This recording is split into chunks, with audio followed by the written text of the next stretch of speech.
Bakit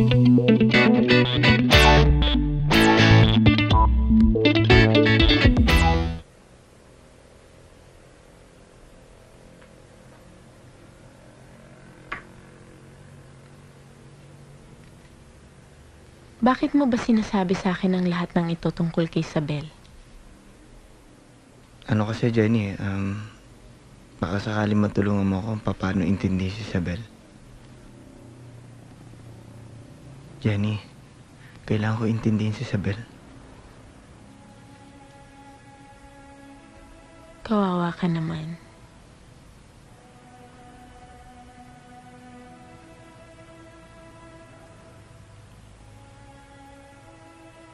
Sa tingin mo ba, iniwan ako ni Isabel? Hindi na ba niya ako babalikan?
Basta, huwag dito.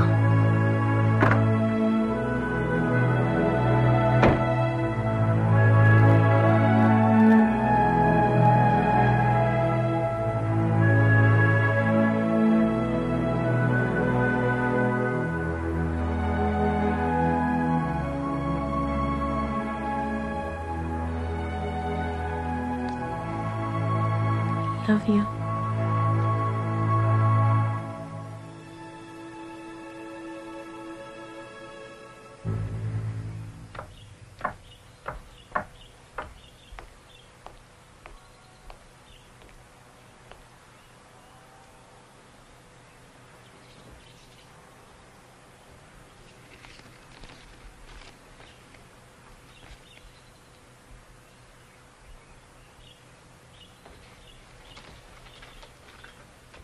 Hindi totoo to.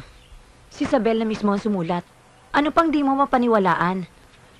At least, sure tayong safe siya. Eh, paano ko iba sumulat yan? Paano kung mga kidnappers ang pala yun? Ewan ko kung ano. Jojo, kilala kong handwriting ng anak ko. Ba't di ka maniwala? May sarili na siyang buhay. Nasaan man siya ngayon? Eh, bakit walang address? Dahil ayaw nga niyang matuntun natin siya. Gusto niyang hanapin ang sarili niya. Jojo, mas kilala ko ang anak ko kesa sa'yo.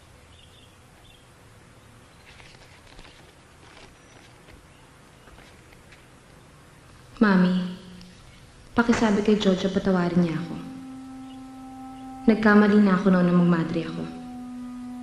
Nagkamali na ako na tanggapin ko si Jojo at makipag-live-in ako sa kanya. Ganong hindi ko pala siya mahal. Ayoko na uling magkamali pa. Pag nagkamali pa uli ako, baka tuluyan na ako mawala ng respeto sa sarili ko. Hahanapin ko muna ang sarili ko. Gusto ko muna makasiguro sa lahat ng bagay sa buhay ko.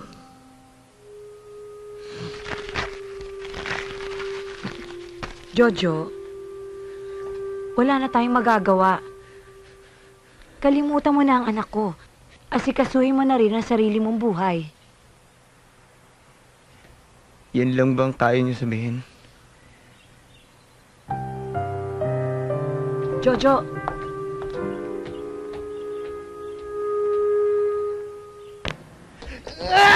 Jojo, ano ba yan?